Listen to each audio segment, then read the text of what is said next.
Hello students, good morning. Welcome to our channel personal tutor. आज मैं आपके लिए लाई हूँ कक्षा 9 छत्तीसगढ़ बोर्ड की हिंदी से एक पाठ जिसका नाम है अपूर्व अनुभव। इसे लिखा है तेत्सुको कुरियानागी ने। मूलतः इनकी जो भाषा थी वो जापानी थी। तो शुरू करते हैं आज की कहानी को। सभागार के शिविर में लगे 2 दिन बाद तोतो चान के लिए एक बड़ा साहस करने का दिन आया। इस दिन उसे यासुकी चान से मिलना था। इस भेद का ना तो पता तोतो चान के माता पिता को था, ना ही यासुकी चान को। उसने यासुकी चान को अपने पेड़ पर चढ़ने का न्योता दिया था। तो मोए ने हर एक बच्चे के बाग के एक एक पेड़ को अपने खुद के चढ़ने का पेड़ मानता था। तोतो चान का पेड़ मैदान के बाहरी हिस्से में कुहोन बुत्सु जाने वाली सड़क के पास था। बड़ा सा पेड़ था उसका। चढ़ने जाओ तो पैर फिसल जाते, पर ठीक से न चढ़ने पर ज़मीन से कोई 6 फुट की ऊंचाई तक एक द्विशाखा तक पहुंचा जा सकता था। बिल्कुल किसी झूले सी आरामदेह जगह थी यह। तो चान अक्सर खाने की छुट्टी के समय या स्कूल के बाद ऊपर चढ़ी मिलती। वहाँ से वह सामने दूर तक ऊपर आकाश को या नीचे सड़क पर चलते लोगों को देखा करती। बच्चे अपने अपने पेड़ को निजी संपत्ति मानते। किसी दूसरे को पेड़ पर चढ़ना हो तो उससे पहले पूरी शिष्टता से माफ़ कीजिए, क्या मैं अंदर आ जाऊं, पूछना पड़ता था। यासुकी चान को पोलियो था, इसलिए वह ना तो किसी पेड़ पर चढ़ पाता था और ना ही किसी पेड़ को निजी संपत्ति मानता था। अतः तोतो चान ने उसे अपने पेड़ पर आमंत्रित किया, पर यह बात उन्होंने किसी से नहीं कही, क्योंकि अगर बड़े सुनते तो ज़रूर डांटते। घर से निकलते समय तोतो चान ने कहा माँ से कहा कि वह यासुकी चान के घर डेनेन चोफू जा रही है। चूँकि वह झूठ बोल रही थी, इसलिए उसने माँ की आंखों में नहीं झांका। अपनी नज़रें वह जूतों के फीतों पर ही गड़ाए रही। रॉकी उसके पीछे स्टेशन तक आया। जाने से पहले उसे सच बताए बिना तोतो चान से नहीं रहा गया। मैं यासुकी चान को अपने पेड़ पर चढ़ने देने वाली हूँ, उसने बताया। जब तोतो चान स्कूल पहुंची तो रेल के पास उसके गले के आसपास हवा में उड़ रहा था। यासुकी चान उसे मैदान में क्यारियों के पास मिला। गर्मी की छुट्टियों के कारण सब सूना पड़ा था। यासुकी चान उससे कुल जमा 1 ही वर्ष बड़ा था, पर तोतो चान को वह अपने से बहुत बड़ा लगता था। जैसे ही यासुकी चान ने तोतो चान को देखा, वह पैर घसीटता हुआ उसकी ओर बढ़ा। उसके हाथ अपनी चाल को स्थिर करने के लिए दोनों ओर फैले हुए थे। तोतो चान उत्तेजित थी। वे दोनों आज कुछ ऐसा जो करने वाले थे जिसका भेद किसी को भी ना पता था। वह उत्तेजना में ठिठिया कर हंसने लगी। यासुकी चान भी हंसने लगा। तोतो चान यासुकी चान को अपने पेड़ की ओर ले गई और उसके बाद वह तुरंत चौकीदार के छप्पर की ओर भागी, जैसा उसने रात को ही तय कर लिया था। वहाँ से एक सीढ़ी घसीटती हुई लाई। उसे तने के सहारे ऐसे लगाया जिससे वह द्विशाखा तक पहुँच जाए।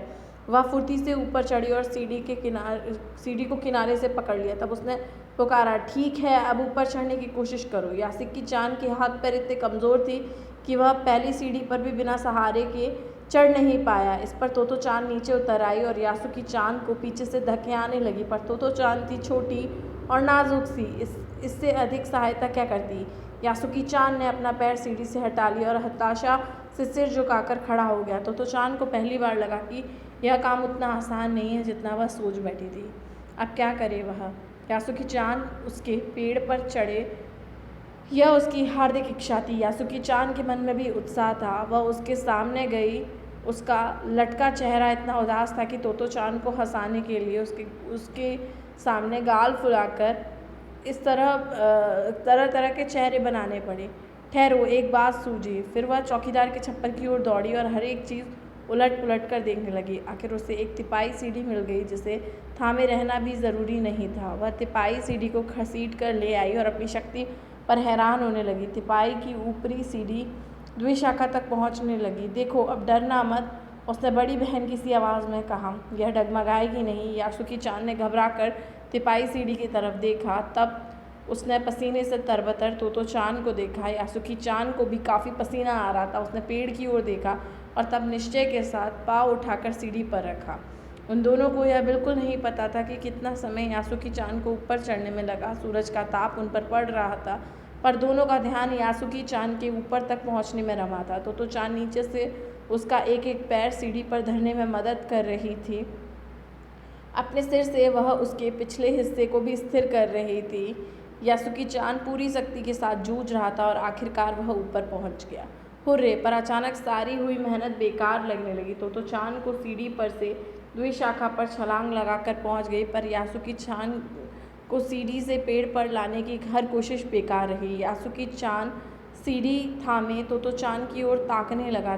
तोतो-चान की रुलाई छूटने लगी। उसने चाहा कि यासुकी-चान को अपने पेड़ पर आमंत्रित कर तमाम नई नई चीज़ें दिखाए, पर वह रोई नहीं। उसे डर था कि उसके रोने पर यासुकी-चान भी रो पड़ेगा। उसने यासुकी-चान की पोलियों से पिचकी और अकड़ी उंगलियों वाला हाथ अपने हाथ में थाम लिया। उसके खुद के हाथ से वह बड़ा था, उंगलियां भी लंबी थी। देर तक तोतो-चान उसका हाथ थामे रही, तब बोली, तुम लेट जाओ, मैं तुम्हें पेड़ पर खींचने की कोशिश करती हूँ।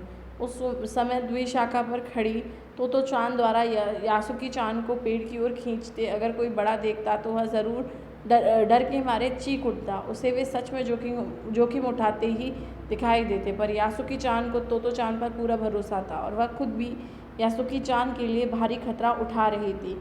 अपने नन्हे नन्हे हाथों से वह पूरी ताकत से यासुकी-चान को खींचने लगी। बादल का एक बड़ा टुकड़ा बीच बीच में छाया करके उन्हें कड़कती धूप से बचा रहा था। काफ़ी मेहनत के बाद दोनों आमने सामने पेड़ की द्विशाखा पर खड़े थे, पसीने से तरबतर अपने बालों को चेहरे पर से हटाते हुए। तोतो-चान ने सम्मान से झुककर कहा, मेरे पेड़ पर तुम्हारा स्वागत है। यासुकी-चान डाल के सहारे खड़ा था, कुछ झिझकता हुआ वह मुस्कुराया। तब उसने पूछा, क्या मैं अंदर आ सकता हूँ? उस दिन यासुकी-चान ने दुनिया की एक नई झलक देखी जिसे उसने पहले कभी नहीं देखा था। तो ऐसा होता है पेड़ पर चढ़ना, यासुकी-चान ने खुश होते हुए कहा।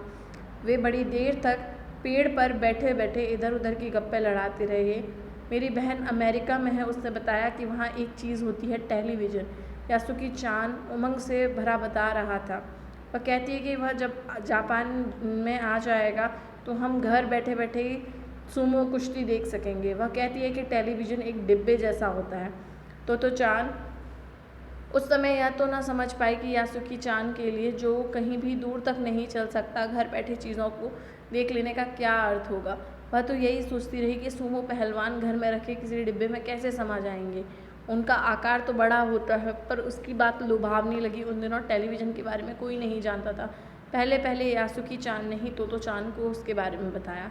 पेड़ मानो गीत गा रहे थे और दोनों बेहद खुश थे। यासुकी-चान के लिए पेड़ पर चढ़ने का यह पहला और अंतिम मौका था। तो ये कहानी हमने जो पढ़ी, इसका नाम था अपूर्व अनुभव। अगर आपको भी ये कहानी पसंद आई हो तो वीडियो को लाइक कीजिए, साथ ही साथ चैनल को सब्सक्राइब कीजिए। Thank you.